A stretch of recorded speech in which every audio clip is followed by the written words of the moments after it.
Mga minamahal, tayo po ay nagagalak at nagpapasalamat sa Panginoon dahil sa siya ang kumatnubay sa atin, gumabay sa atin, at ito ang pinakahuling linggo na Lord's Day sa taong 2025.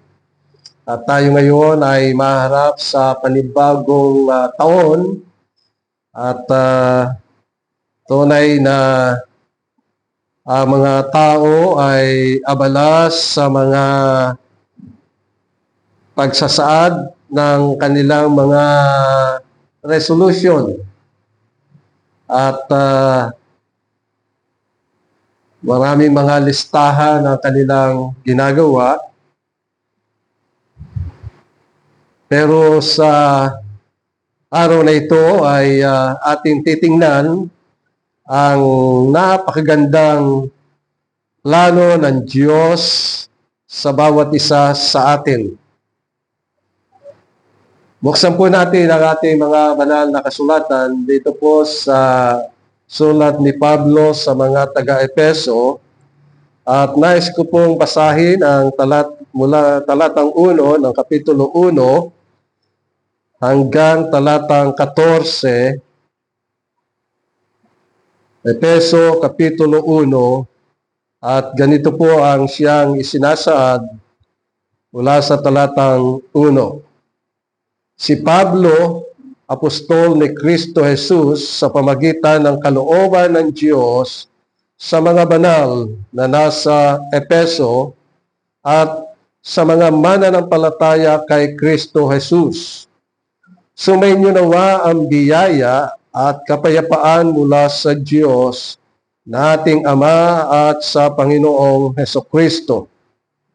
Purihin nawa ang Diyos at Ama ng ating Panginoong Hesukristo na siyang nagpapala sa atin, sa wikang English po ay na siyang nagpala, past tense na po, pagkat ang ginawa ng Panginoon ay bago pa itatag ang sanlibutan, ay tayo'y pinagpala na ng ating Panginoong Hesukristo ng bawat pagpapalang espiritual sa sangkalangitan. At ito po ang mga pagpapala na siyang pinagkaloob sa mga mananampalataya mula po talatang 4, ayon sa pagkapili niya sa atin sa Kanya bago itinatag ang sanlibutan upang tayo'y maging banal at walang dungis sa harapan niya sa pag-ibig.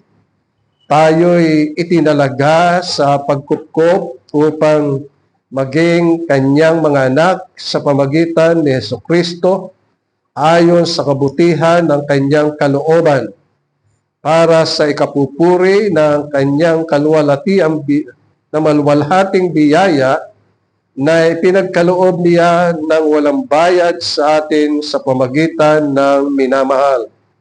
Sa Kanya'y meron tayong katubusan sa pamagitan ng Kanyang dugo na kapatawaran ng ating mga kasalanan ayon sa mga kayamanan ng Kanyang biyaya na pinasagana niya sa atin sa lahat ng karunungan at pagkaunawa, na ipinaalam niya sa atin ang hiwaga ng Kanyang kalooban ayon sa mabuting layunin na Kanyang itinakda kay Kristo bilang katiwala ng kaganapan ng panahon upang tipunin ang lahat ng mga bagay kay Kristo, ang mga bagay na nasa sangkalangitan at ang mga bagay na nasa ibabaw ng lupa. Nasa Kanya ay tumanggap din tayo ng isang mana na itinalaga ng una pa ayon sa layunin niya na gumagawa ng lahat ng mga bagay ayon sa Kanyang pasya at kalooban, upang tayo ng unang pumasa kay Kristo ay mabuhay upang purihin ang kanyang kaluwalhatian.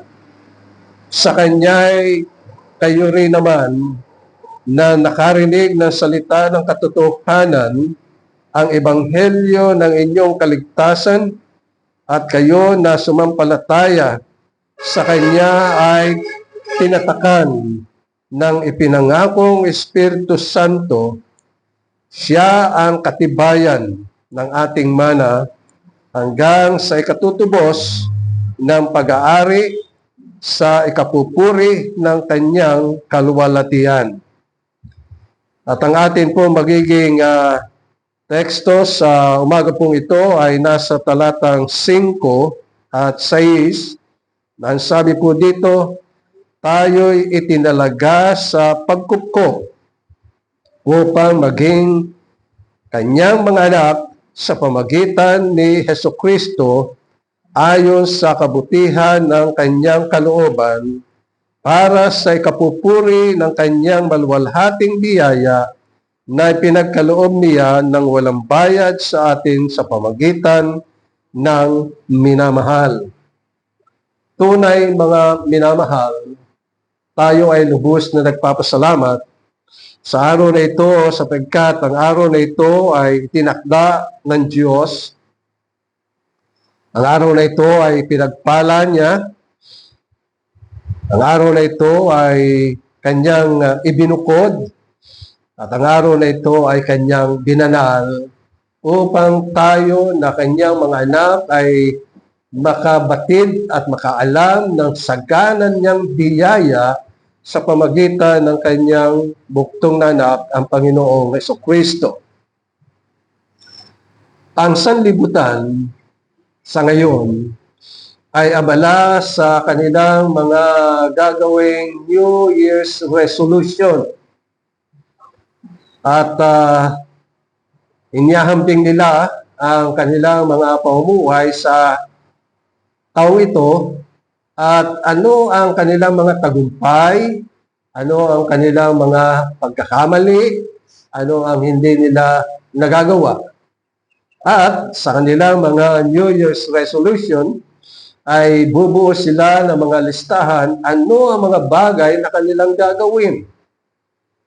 Maaring yung hindi nila nagawa noong taong ito ay gagawin nila sa susunod na taon. At kung sakaling sila ay nakagawa ng mga kamalian, gagawa sila ng resolution na itutuwid nila ang kanilang pamumuhay sa susunod na taon. Kung ating titingnan mga minamahal, ang mga bagay na ito ay pawang mga kamalian.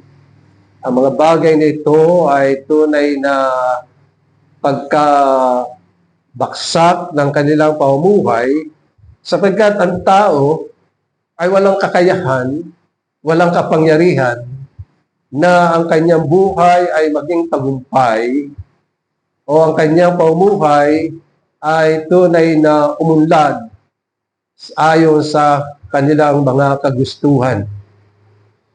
O kaya nga, ang makikita natin, lahat ay mga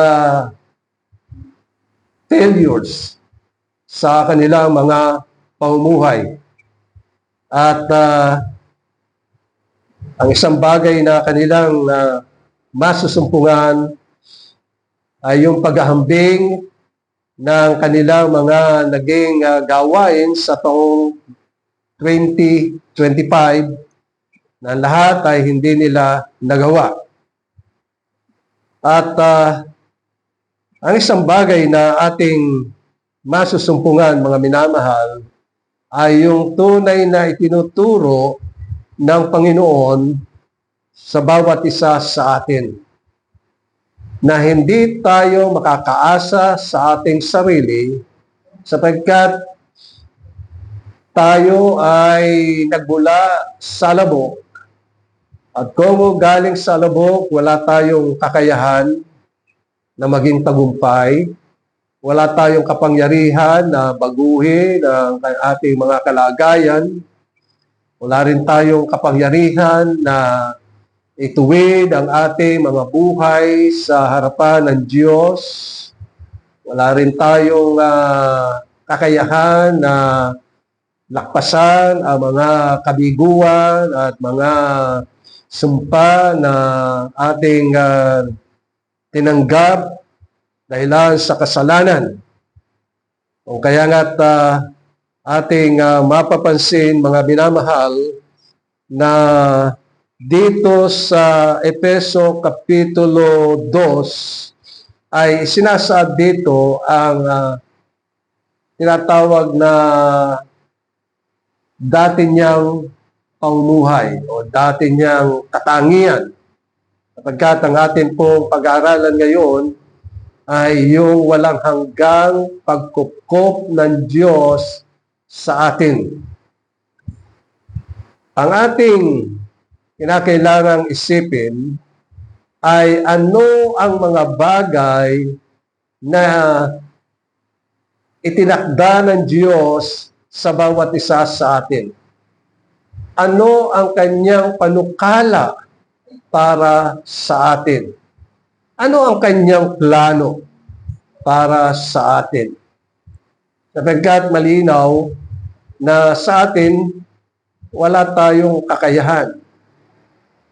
Tayo ay nagtitiwala sa Panginoon sapagkat Siya ang may hawak sa atin, Siya ang gumagabay sa atin, at Siya ang nagpapala sa atin.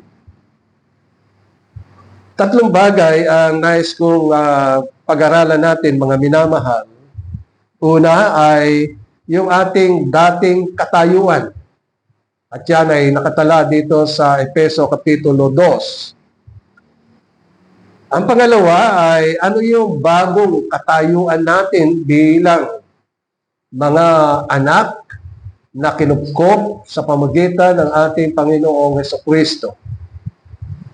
At atin pong mapag-aaralan din ay ano yung walang hanggang kaluwalhatian na hinaharap natin sa pagdating ng ating Panginoong Hesukristo.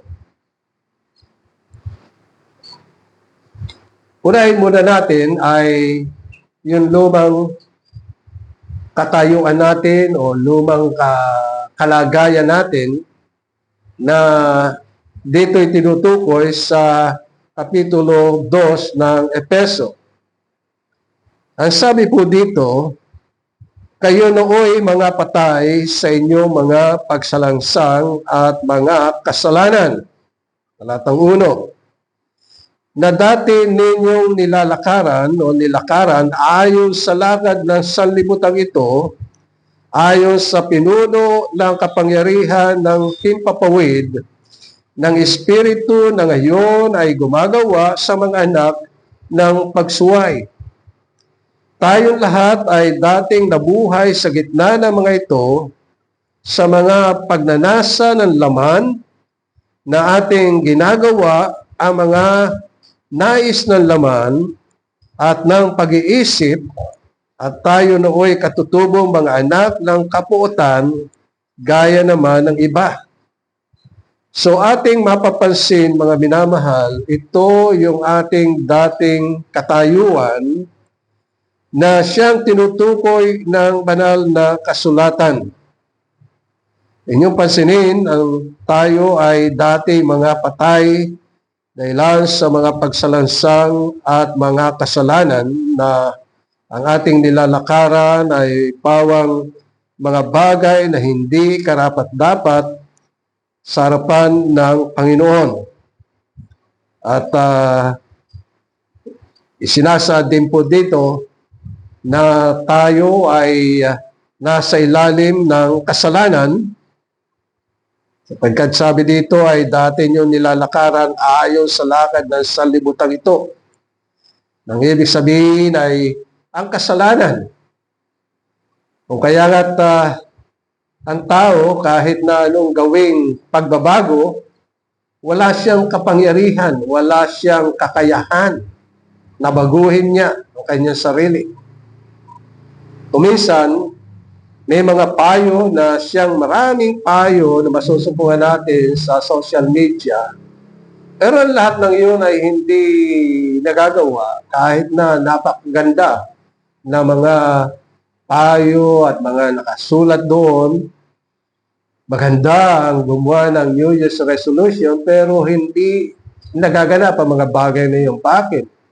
Sapagkat tayo ay dati nasa kasalanan at yun ang ating ginagawa. Ngunit ang Diyos, ang siyang may panukala na ang kanyang kalooban, ang siyang masusunod sapagkat ang kanyang kalooban ay para sa ating kabutihan at para sa ating mabuting kalagayan.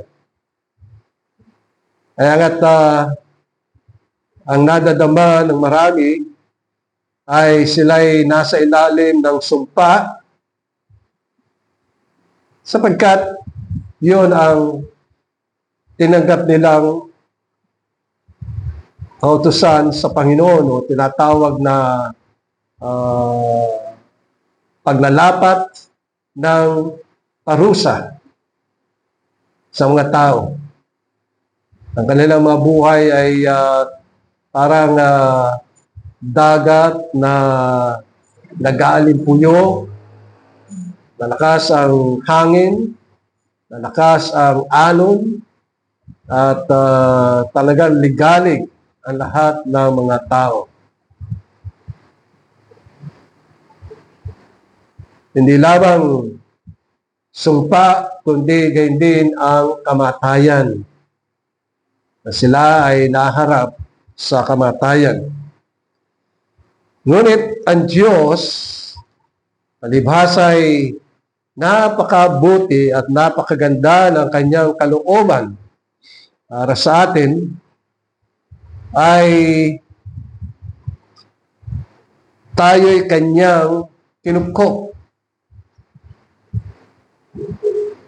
Inyong mapapansin yung talatang 4 dito sa Kapitulo 2, na sabi dito, ngunit ang Diyos palibhasa'y mayaman sa awa dahil sa kanyang malaking pag-ibig sa atin, maging, talatang 5, maging noon tayo'y mga patay sa pamagitan ng mga pagsuway, binuhay niya tayo kay Kristo.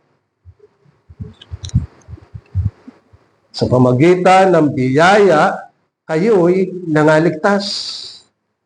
Ito ang ginawa ng Diyos sa atin. Ito ay dahilan sa kanyang mayamang awa. Ang kalagayan natin ay tayo'y nasa pusod ng kasalanan, ng kadiliman. Ang tao ay walang kakayahan na iligtas ang kanyang sarili mula sa sumpa at kamatayan. Pero dahilan sa mayamang awa ng Diyos sa atin at sa kanyang malaking at dakilang pag-ibig, ang sabi po dito sa talatang 4, ngunit ang Diyos, palibhasa ay mayaman sa awa, dahilan sa kanyang malaking pag-ibig sa atin, maging noong tayo'y mga patay, inyong mapansin na mga patay, sabihin ni walang buhay, pero patay sa harapan ng Panginoon. At sabi dito, maging noong tayo mga patay sa pamagitan ng ating mga pagsuway, binuhay tayo sa pamagitan ni Kristo.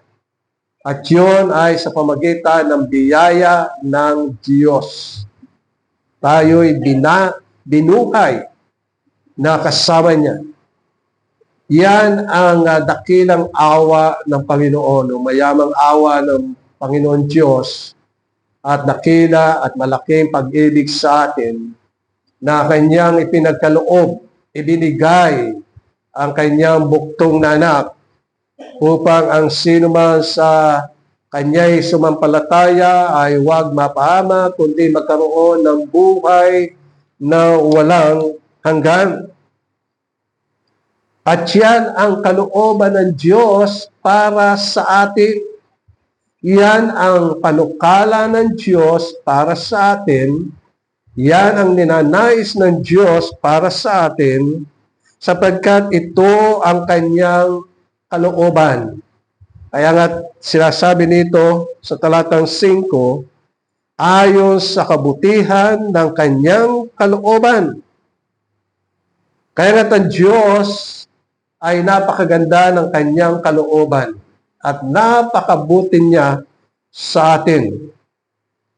At dito'y tinutukoy dahil sa kanyang malabis na pag-ibig sa atin at pagsinta sa atin, tayo ay kanyang pinili.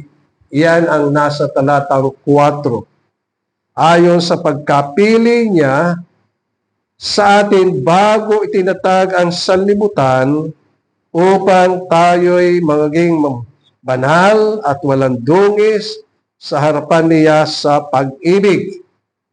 At hindi lamang tayo pinili, kundi ang sabi sa talatang 5, tayo'y itinalaga sa pagkupkup upang maging kanyang mga anak.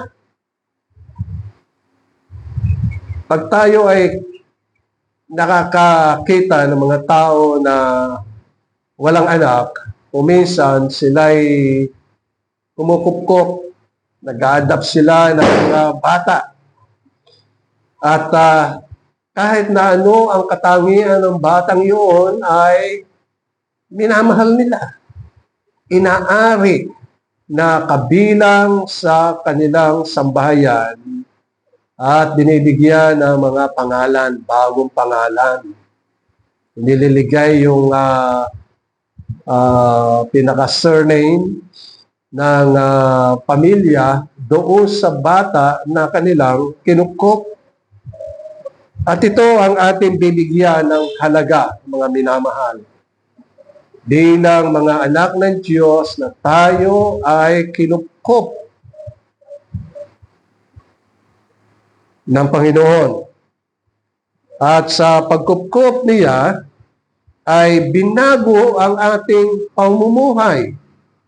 Ito yung sinabi ng Panginoon sa John chapter 3, verse 6, na ang sabi dito, ang ipinanganak sa laman ay laman, at ang ipinanganak sa espiritu ay espiritu. So, nang kupkupin ng Diyos ang mga mananampalataya, ang mga pinili niya, sila ay mga pinanganak sa espiritu. Kaya nga sila ay espiritu na pinagkalooban ng katawan ayon sa Hebreyo Kapitulo 2, talatang 13 at 14. At dito'y ating mapapansin na sila ay binigyan ng kanyang mga pangalan. Ang sabi po dito sa Isaiah Kapitulo 62, talatang 2, Isaiah chapter 62, verse 2, at makikita ng mga bansa ang iyong katwiran at ng lahat ng mga hari ng iyong kaluwalhatian, na ikaw ay tatawagin sa bagong pangalan na ipinangalan ng bibig ng Panginoon. Ang ibig sabihin ay ang mga kinupkop, yung mga inampon. Pag ang mag-asawa ay nag-ampon, binibigyan nila ng bagong pangalan. At ang mga mananampalataya na tayo ay kupkupin, na tayo ay ampunin sa pamagitan ng Panginoong Jesucristo, meron tayong mga pangalan. Sa ngayon, hindi natin alam ang ating mga pangalang iyon, pero ang mga pangalang iyon ay nakatala sa aklat ng buhay. At yung aklat ng buhay ay nasa kamay ng ating Panginoong Jesucristo, sapagkat yung kanyang kamatayan ay nakabase sa aklat ng buhay. Siya ay namatay doon sa mga nasa aklat ng buhay, siya ay namatay doon sa mga ibinigay sa kanya ng Ama. At malinaw yon sa John chapter 17. So ang ating mga pangalan ay nasa kamay ng ating Panginoong Hesukristo. Sapagkat siya ay namatay para sa atin, ibinigay niya ang kanyang sarili doon sa krus sa Kalbaryo upang tayo ay patawarin at hanguin mula sa kadiliman, mula sa kasalanan, mula sa sumpa at kamatayan. Kaya nang magawa ng Panginoon ang mga bagay na iyon, ay wala na tayo sa ilalim ng sumpa, wala na rin tayo sa ilalim ng kamatayan, wala na rin tayo sa ilalim ng pamahala ng Diablo. Yan ang sinasabi sa talatang 6 ng kapitulo 2 ng Efeso. At tayo'y muling binuhay na kasama niya. So ang Panginoong Hesukristo sa kanyang biyaya, nang siya ay binuhay ng Ama, tayo'y kasamang binuhay niya at tinaupong kasama niya sa sangkalangitan kay Kristo Jesus. So ang mga bagay na ito ay tunay na makapangyarihan at sinasabi sa Ikalawang Korinto, Kapitulo 6, talatang 18, 2 Corinthians chapter 6, verse 18, ang sabi po dito, at ako'y magiging ama sa inyo. Kayo'y magiging aking mga anak na lalaki at babae, sabi ng Panginoong makapangyarihan sa lahat. So ngayon ay meron tayong Diyos,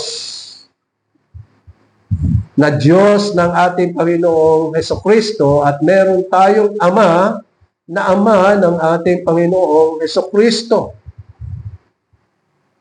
At ito ang nilalayo niya. At ang lahat ng mga kinupkup niya ay binigyan ng mga pangalan. Kanina ay nabasa natin sa Kapitulo 28 ang tungkol sa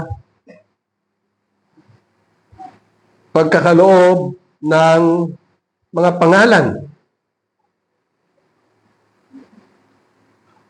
At dito, mga minamahal, ay sinasaad na ang mga mananampalataya ay nakatala sapagkat ang Diyos ang siyang nagkakaloob ng pangalan. Ang lahat ng mga anghel sa langit, na mga elect angels, may kanya-kanyang pangalan. Ang Diyos ang nagbigay ng pangalan nila. Ang mga bituin sa langit, kahit milyon-milyon at laksa-laksayan, bawat isa sa kanila ay may pangalan. Ang Diyos ang nagbigay ng pangalan. Ang araw, ang buwan, lahat ng mga nilalang ay may kanya-kanyang pangalan. At yun ang sinasabi sa banal na kasulatan. Lahat ng mga halaman na tumutubo sa lupa ay may mga pangalan. Madali naman tandaan kasi yun ang pang-araw-araw na sinasabi natin sa tindera. Pag sinabi natin, kailangan ko po ng kangkong. So may pangalan. Kailangan ko ng kamatis. Kailangan ko ng bawang. May kanya-kanyang pangalan. Ang Diyos ang siyang nagkaloob ng mga ganong pangalan. Lahat ng mga hayop sa lupa ay may mga pangalan. Kahit na mga kuto, alam ba ninyo, ang manok may kuto? Ang pangalan ng kutong yun na nasa manok ay hanip. Napakaliit pero merong pangalan. Kaya pag yung kayo'y lalapit sa pugad ng inahin, tingnan nyo muna, baka may mga hanip na naroon, napakasakit kumagat noon. Lalo-lalo na dito sa mga maninipis na balat, sa alak-alakan, sa mga singit, kumakagat sila. Napakasakit. Pero napakaliit nila. Pero may mga pangalan. Pati ang mga hayop ay may mga pangalan. Lahat ng mga lugar ay may mga pangalan. At alam natin na ang Diyos ang siyang nagkakaloob ng mga bagay na yun. At dito itinutukoy din na bakit nabatid natin na mayroong aklat ng buhay sapagkat ito ang naisulat ni Moises sa banal na kasulatan noong ang Israel ay nagkasala sa Panginoon at ito ay pangurusahan ng Diyos dahil sa kanilang kasalanan, na magitan si Moises. At sinabi ni Moises sa Panginoon, kung maaari ay patawarin mo sila sa kanilang mga kasalanan, ngunit kung hindi mo sila patatawarin sa kanilang mga kasalanan, burahin mo ako sa aklat na iyong isinulat. Ang tinutukoy dito ay ang aklat ng buhay, the book of life. At yun ang sinasaad. Kaya nga, yung aklat ng buhay ay nasa kamay ng ating Panginoong Jesucristo, sapagkat namatay siya para sa mga nakatala sa aklat ng buhay. At pagdating ng Panginoong Jesucristo ay ang gagawin niya, ang lahat ng hindi nakatala sa aklat ng buhay ay ibubulig niya sa dagat-dagatang apoy. At yun ang siyang tinutukoy sa banal na kasulatan. Bawat isa sa atin ay kilala ng Panginoon. Bawat isa sa atin ay nasa puso at kaisipan ng Diyos. Nalalaman ng Diyos ang ating pagkatao, ang ating buhay. Nalalaman niya ang lahat ng mga bagay sa atin. Wala tayong maililihim sa Panginoon. Ang ating buhay ay hubad sa harapan niya. Alam niya ang lahat. Kaya wala tayong maitatago. Kahit na tayo ay pumunta sa pinakayugib na nasa bundok, sa dulo ng yungib, kilala pa rin tayo ng Panginoon at wala tayong maitatago sa Kanya.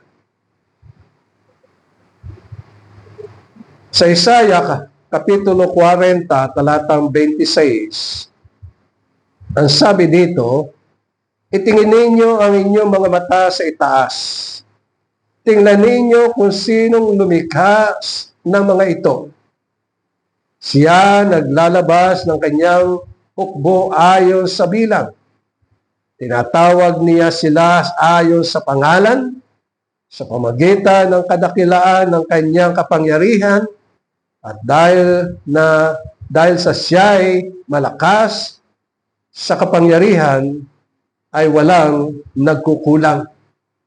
So dito ay tinutukoy ang Diyos ang siyang tumatawag. At tayo tinawag ng Panginoon, Diyos.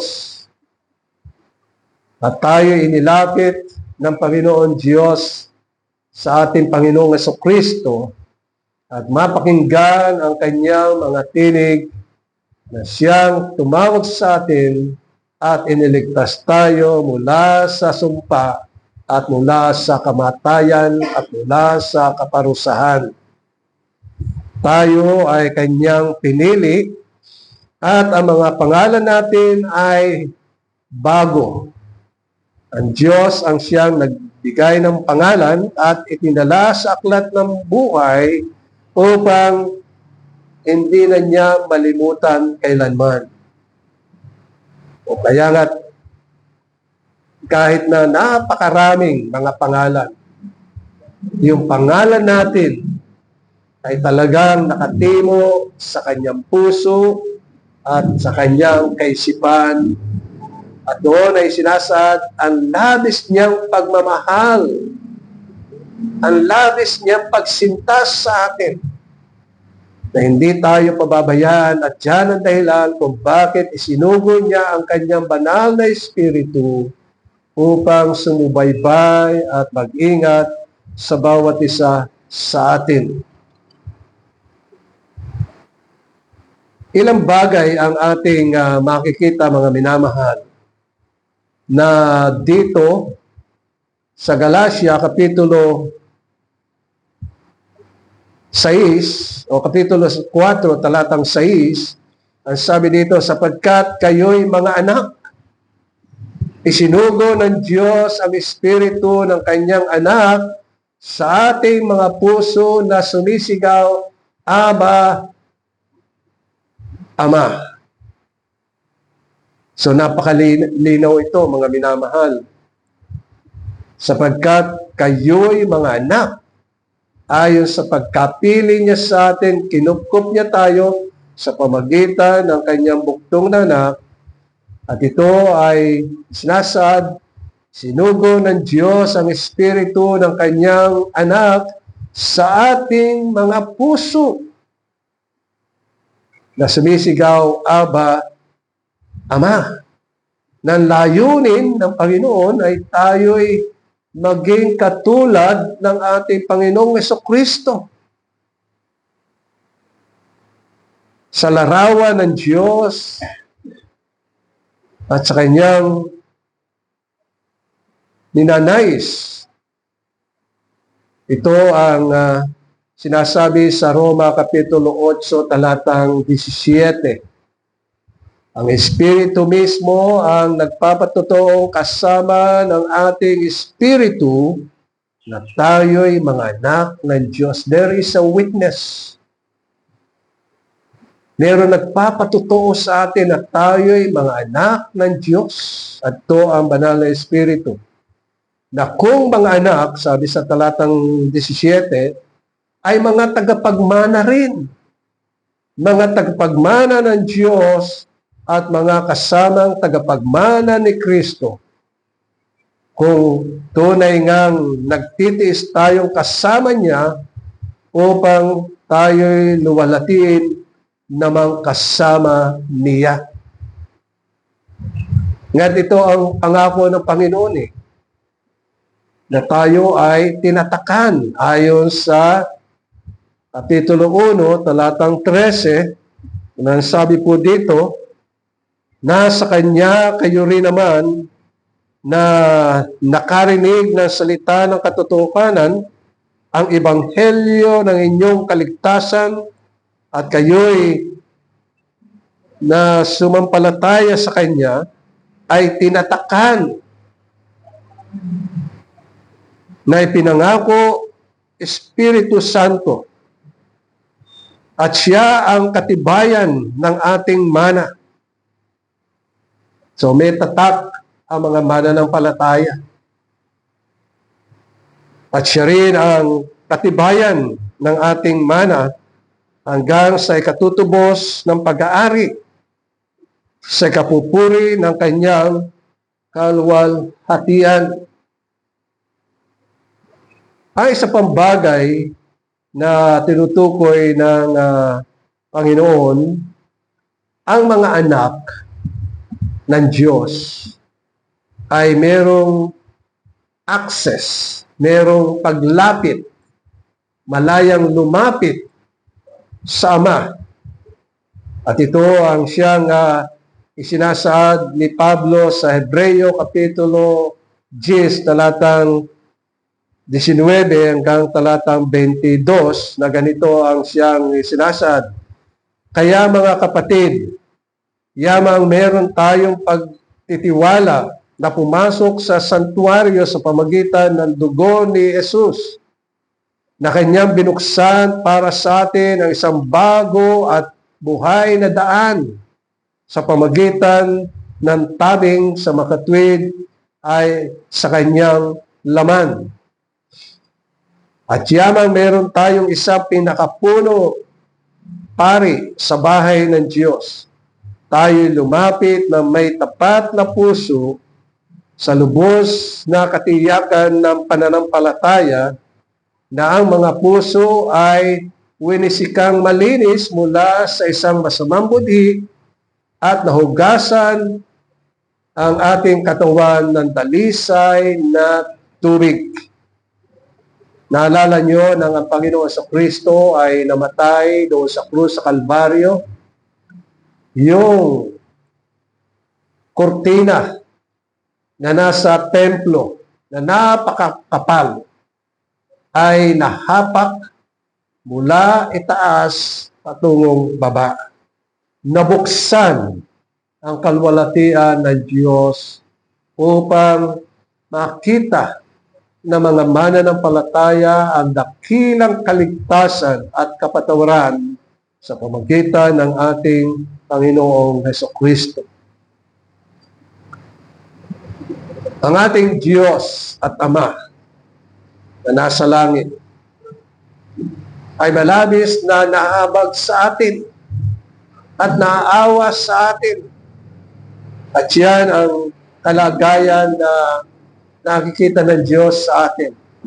Kaya nga, dahilan sa tayo ay masama at talagang tayo'y nasa puso ng kadiliman at kasamaan, tayo'y kanyang kinahabagan.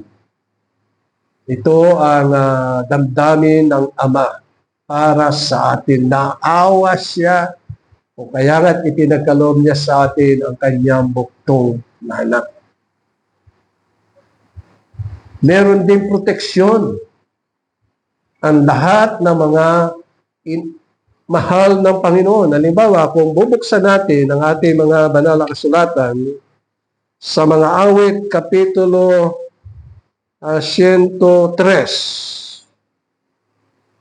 ay masusumpungan po natin dito ang sinasabi sa talatang 13. Nasabi dito, kung paano ang Ama ay nahabag sa mga anak niya, gayon nahabag ang Panginoon sa mga natatakot sa Kanya. Malabis ang kahabagan ng Diyos sa bawat isa sa atin. At yun ang siyang tinutukoy ng Panginoon na pag-iingat sa bawat isa sa atin. At tayo bilang mga mananampalataya ay kinakailangang nagagalak tayo sa pag-iingat ng Diyos sa lahat ng ating pamuhay, lalo-lalo na iniingatan niya tayo mula sa ating mga kaaway at sa mga maraming kapahamakan. Iniingatan niya tayo. Ganito ang sinabi ng Panginoon sa Hebreo Kapitulo 1, talatang 13 at talatang 14, Hebrews chapter 1, verse 13, sabi dito, ngunit kanino sa mga anghel, sinabi niya kailanman, maupo ka sa aking kanan, hanggang sa ang iyong mga kaaway ay gawin kong tungtungan ng iyong mga paa. Hindi ba sila lahat ay mga espiritong nasa banal na gawain na sinugo upang maglingkod sa kapakanan ng mga magmamana ng kaligtasan? So tinutukoy dito ng banal na kasulatan na ang mga mananampalataya ay iniingatan at sinusubaybayan din ng mga anghel. So ang mga mananampalataya ay ipinagtatanggol ang mga mananampalataya ng mga anghel. Minsan nakikita natin na ang banal na kasulatan ay nagsasaad ng mga bagay na ito. Halimbawa, katulad ng nasa mga awit, Kapitulo 34,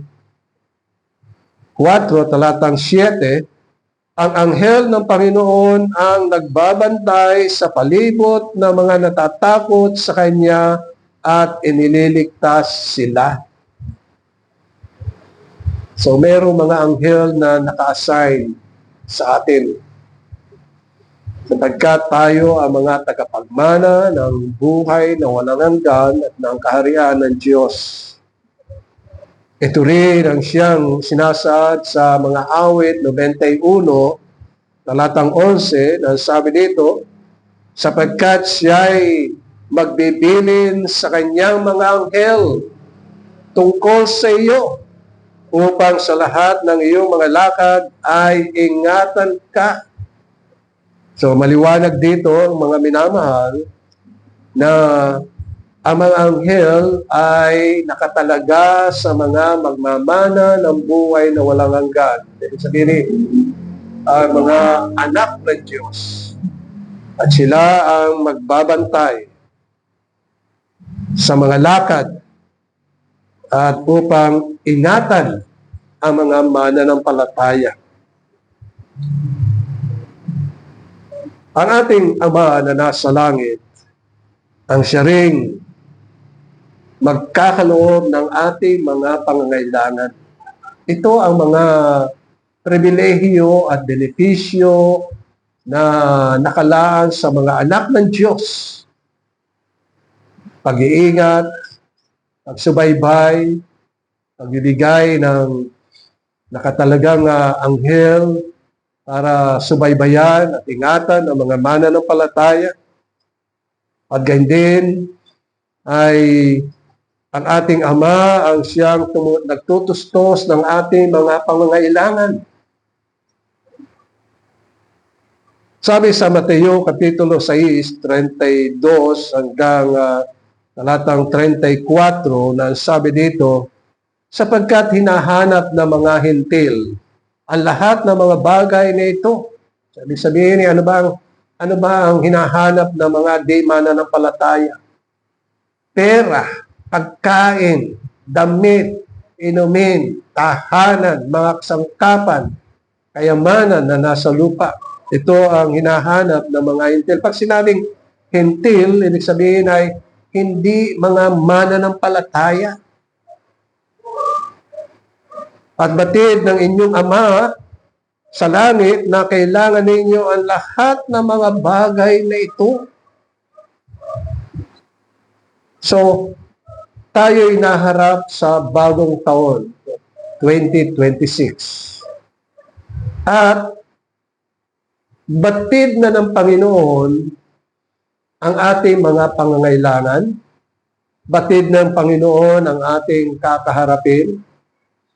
Siya ang gagabay at aalalay sa atin, sapagkat ang sabi sa banal na kasulatan sa Hebreo Kapitulo 3, ang Panginoong Jesucristo ang siyang umaalalay sa lahat ng mga bagay sa pamagitan ng kanyang mga salita, makapangyarihan.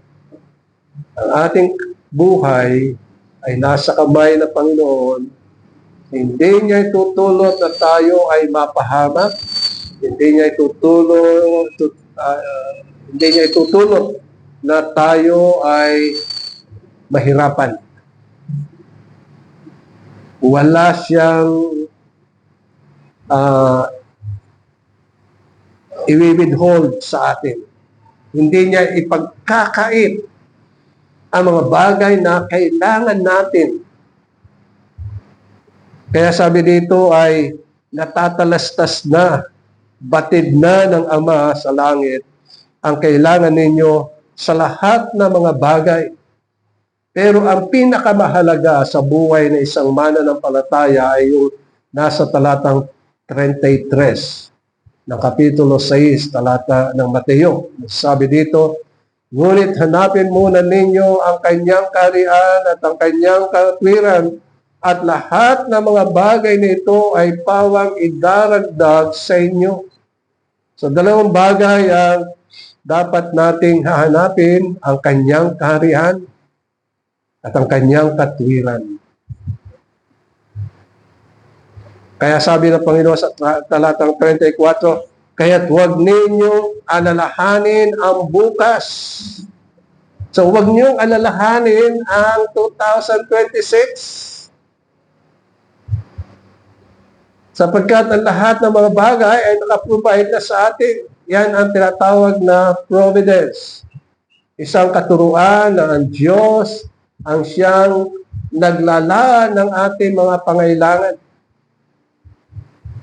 Pagmasdan natin ang mga Israelitas na sila'y inilabas ng Diyos mula sa Ehipto. Pagkatawid nila ng dagat na pula, ang Diyos ay nagkaloob na sa kanila ng pagkain. Sapagkat maglalakbay sila for 40 years. Yung kanilang kinalalagyan ay ilang? Disyerto. Mainit. Kaya sila'y sinusubaybayan ng alapaap para hindi mainitan.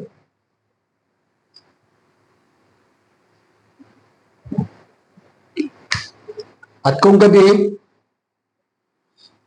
merong haliging apoy sa gitna nila para hindi sila giniginaw. Pero araw-araw, kumakain sila. Hindi ito ipinagkakait ng Diyos sa kanila. Hindi rin ipagkakait sa atin ng Panginoon ang magiging pangangailangan natin sa 2026. Kaya hindi natin kailangan na tayo ay gumawa ng New Year's resolution. Ang hangarin natin, mga minamahal, ay hanapin muna ang kaharian ng Diyos at ang kanyang katwiran. At ang lahat ng mga bagay ay kanyang ipagkakaloob. Kaya sabi sa talatang 34, huwag ninyong alalahanin ang bukas, sapagkat ang bukas ang mag-aalala sa kanyang sarili, sapat na para ngayon ang kabalisahan sa araw na ito. Ang sabi sa mga Awit Kapitulo 34, talatang 9, o matakot kayo sa Panginoon, kayong mga banal, sapagkat ang mga natatakot sa Kanya ay hindi magkukulang. And then sabi sa Filipos Kapitulo 4, talatang 19, bilang mga anak, sabi niya, at pupunan ng aking Diyos ang bawat kailangan ninyo ayon sa kanyang mga kayamanan sa kaluwalhatian kay Kristo Jesus. Tutugunan ng Panginoon yung ating kinakaharap na 2026. Ilang araw na lang.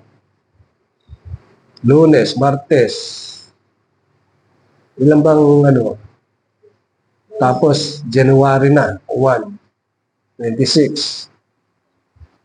So, ang ating gagawin, magtitiwala tayo sa Panginoon sa 2026 sapagkat siya ang ating Ama na nakakabatid ng ating mga pangangailangan.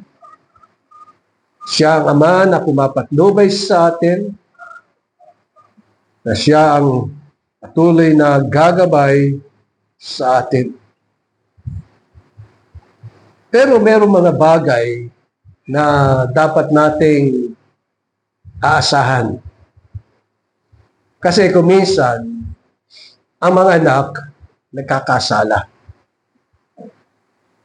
Minsan nakakalimutan. Minsan ay wala sa lugar. Pero pag ang Diyos ang nagwasto, hindi niya ito ipinagkakait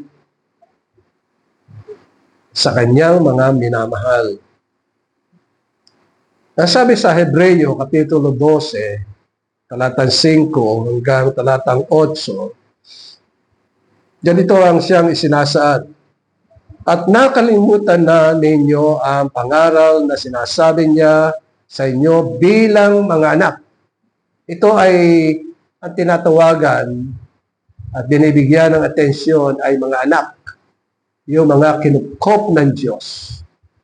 Yung mga inampon ng Diyos. Na sabi niya, anak ko, huwag mong ipawalang bahala ang disiplina ng Panginoon. Huwag kang manlupaypay kung ikaw ay sinasaway niya. Kuminsan, lumalabis kuminsan ng ng mga anak. Pero, ang sabi sa atin ng Panginoon ay huwag kang manlulupaypay kung ikaw ay sinasaway niya. So, kuminsan, naramdaman natin na nakakalimot tayo, abalang-abala tayo sa trabaho, abalang-abala tayo sa mga plano natin. Maraming kinaabalahan tayo, pero ang sabi ng Panginoon, baka sa mga bagay na yon ay madisiplina tayo dahil sa nakakalimutan na natin siya. Kaya sabi sa talatang 6, sapagkat dinidisiplina ng Panginoon ang kanyang minamahal. Tandaan nyo, ang dinidisiplina ng Panginoon ay ang kanyang mga minamahal. Hindi yung mga masasama, hindi yun, kundi mga anak, minamahal, at pinaparusahan ang bawat itinuturing na anak. So, ang mga mananampalataya ay mga anak ng Diyos. Kinupkop, inampon. Kaya sabi sa talatang 7, magtiis kayo alang-alang sa disiplina. Kayo ay pinakikitunguhan ng Diyos bilang mga anak. Sapagkat ano nga ang anak ang hindi dinidisiplina ng ama. At sabi sa talatang 8, ngunit kung kayo ay hindi dinidisiplina na siyang naranasan ng lahat, kung kayo'y mga anak sa labas at hindi mga tunay na anak.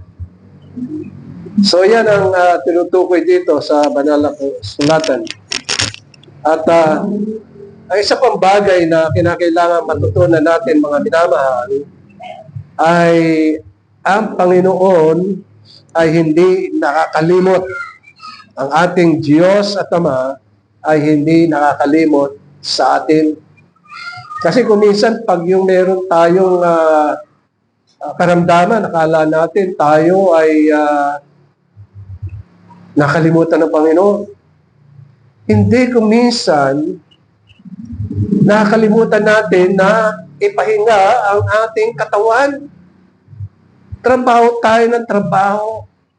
Hindi natin naipapahinga ang ating katawan kung kaya nga tayo ay nagkakasakit. Kung karamdaman ay bahagi ng pagdisiplina ng Panginoon para sabihin sa atin, huwag mong kalimutan ang iyong kalusugan, magpakalakas ka. At yun ang ninanais na mabatid na natin bilang mga mananampalataya. Sabi sa Jeremias Kapitulo 32, talatang 40, ako'y gagawa sa kanila ng isang walang hanggang tipan at hindi ako hihiwalay sa kanila upang gawan sila ng mabuti. Ilalagay ko ang kanilang puso ang pagkatakot sa akin upang huwag silang himiwalay sa akin. So yan ang isinasa dito sa Jeremias. sapagkat ang dahilan ay tayo'y mga tagapagmana ng lahat ng mga pangakong dakila at mahalaga. Kaya tayo ay sinusubaybayan, dinidisiplina ng Ama na nasa langit.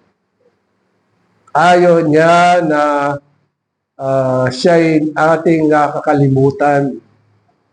Nais niya kung tayo'y maglalakbay sa 2026, lagi natin siyang alalahanin.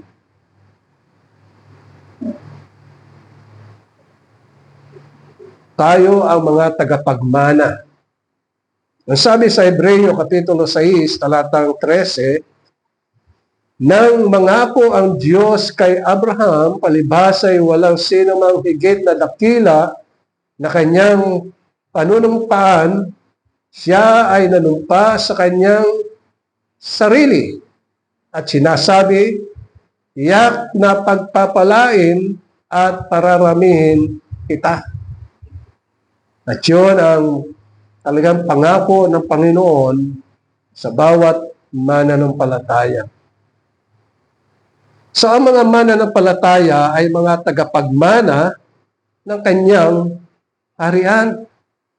Ang sabi po sa Kapitulo 1 ng unang Pedro, talatang 3 hanggang talatang 5, purihin ang Diyos at Ama ng ating Panginoong Hesukristo na sa pamamagitan ng kanyang malaking kahabagan at muli tayong ipinanganak sa buhay na pag-asa sa pamamagitan ng muling pagkabuhay ni Hesukristo mula sa mga patay, tungo sa isang manang hindi nasisira. Yung lahat ng mga bagay dito sa lupa, mga nasisira yan. Kahit sabihin yung ginto. Alam niyo, meron akong, maliit pa ako, sinuutan ako ng singsing. Ginto. Ano ba yung pinakamagandang ginto? Hindi basta, hindi 18 carats yata yun. Maaaring 20 carats or 24. No? Abe, habang tumatagal, muminipis. Kaya nung habarin ko, parang lata na lang. Dati-dati, ang kapal-kapal nun, nauubos. Kaya kahit ginto, tingnan nyo, pag ang ginto na hawak nyo ay tumigas, sasabihin sa inyo, nung pagsasanlaan nyo, hindi na ho pwede ito, dumaan ito. Hindi na tatanggapin. So, ang lahat ng mga bagay dito ay pansamantala lang. Pero yung mana na ipagkakaloob sa atin ng Panginoon ay isang manang hindi nasisira ayon sa talatang 4 ng Kapitulo 1 ng unang Pedro. Tungo sa isang manang hindi nasisira, walang dungis. Walang dungis. Alam niyo, yung mga gintong hawak niyan, na mga, magkakaroon na alikabok yan. Kaya kinakailangan, ibababad niya sa, sa Ariel, o kaya ay baking soda, para lang maging malinis. Dumudumi yan. Pero sabi sa banal na kasulatan, ay hindi kumukupas. Walang dungis. Hindi nasisira. At ang sabi pa dito, na inilaan sa langit para sa inyo. So tayo, bilang mananampalataya, habang tayo ay narito, meron ng kayamanang nakalaan para sa atin. Kasi mga tagapagmana tayo ng kanyang kaharian. Ang kaharian ng Diyos ay ginawa para sa Panginoong Hesukristo at para sa lahat ng mga tinubos, para sa lahat ng mga mananampalataya. Kaya mga tagapagmana. Kaya lagi nating naalala, sabi ng Panginoon, sa bahay ng aking Ama ay maraming tahanan. At yun ang siyang inilalaan. So sa talatang 5, sabi dito, na sa kapangyarihan ng Diyos ay iniingatan sa pamagitan ng pananampalataya para sa kaligtasan na nakahandang ipahayag sa huling panahon. So nananalig tayo, nananampalataya tayo ng Panginoong Jesucristo. Hindi lamang tayo pinatawad sa ating mga kasalanan, hindi lamang tayo pinagkalooban ng buhay na walang hanggan, kundi mga tagapagmana ng kanyang kaharian. At doon ay tayo isa sa Panginoon magpakailanman.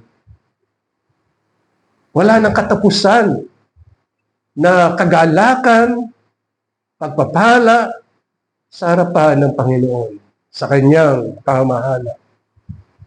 At yun ay iniingatan.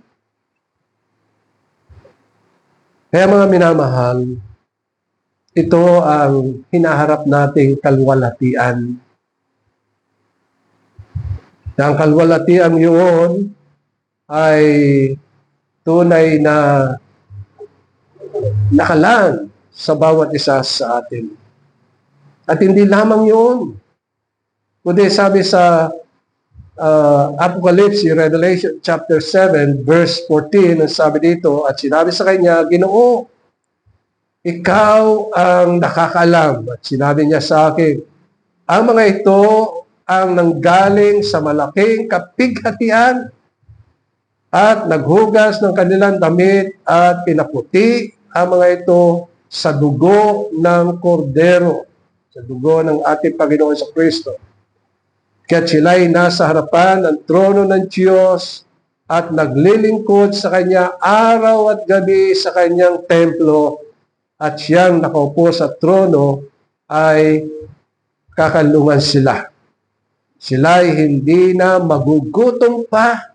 Pero nyo, pagdating doon sa langit, walang magugutom.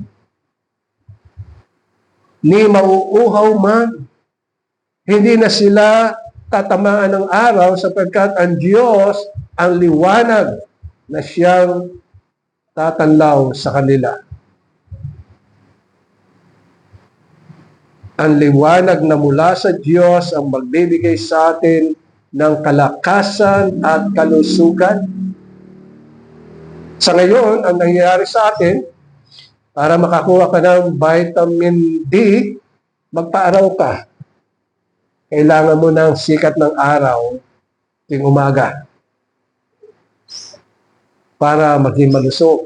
Pero sa templo, sa tahanan ng Diyos, ang liwanag mula sa Diyos ang magbibigay lakas at kalusugan sa atin. Ang sabi dito, hindi na sila tatamaan ng araw o ng anumang nakakapasong init. Sapagkat ang kordero ay nasa gitna ng trono, ay siyang magiging pastol nila. At sila'y papatnubayan patungo sa mga bukal ng tubig ng buhay. At papahiri ng Diyos ang bawat luha ng kanilang mga mata. Sabihin, wala ng kalungkutan, wala ng dalamhati, kundi naroon ang kagalakan. At yun ang ninanais ng Panginoon. We have to enjoy God in our life even today. Kahit ngayon, magpakalakas tayo sa Panginoon. Magsaya tayo sa Panginoon. Magpuri tayo sa Panginoon sapagkat ito ang kanyang ninanais. Amen. Maraming salamat po, o aming Diyos, sa iyong mga salita at pagpapahalaga mo sa bawat isa sa amin, na iyong mga anak, na iyong pinupkop sa pamagitan ng Panginoong Jesucristo. Ito po ang aming dalangin sa matamis sa pangalan ni Jesus. Amen.